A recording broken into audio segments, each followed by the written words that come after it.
వినాయకుడు మరియు కుమారస్వామి ఇద్దరూ పెళ్లి వయస్సుకి రాగానే ఎవరికి ముందు పెళ్లి చేయాలనే ప్రశ్న శివపార్వతులకు ఎదురవుతుంది. అప్పుడు శివుడు ఒక పరీక్ష పెడతాడు.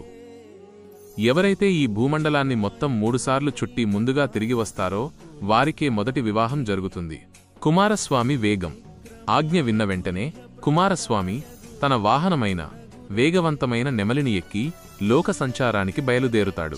సముద్రాలు పర్వతాలు దాటుకుంటూ వేగంగా వెళతాడు.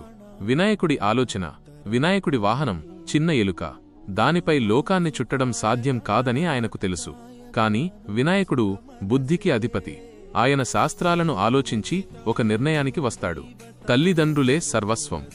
వినాయకుడు స్నానం చేసి వచ్చి తన తల్లిదండ్రులైన పార్వతీ పరమేశ్వరులను ఒక పీఠంపై కూర్చోబెడతాడు. భక్తితో వారికి 3 సార్లు ప్రదక్షిణ చేస్తాడు. శాస్త్రం ఏం చెబుతుందంటే, సకల తీర్థాలు సకల లోకాలు తల్లిదండ్రుల పాదాల చెంతనే ఉంటాయి. వారికి ప్రదక్షిణ చేయడమంటే భూమండలం మొత్తం చుట్టి రావడంతో సమానం.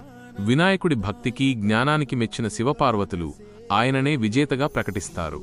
కుమారస్వామి తిరిగి వచ్చేలోపే విశ్వకర్మ పుత్రికలైన కొన్ని పురాణాల ప్రకారం బ్రహ్మ మానస పుత్రికలు సిద్ధి మరియు బుద్ధిలతో వినాయకుడికి వైభవంగా వివాహం జరుగుతుంది.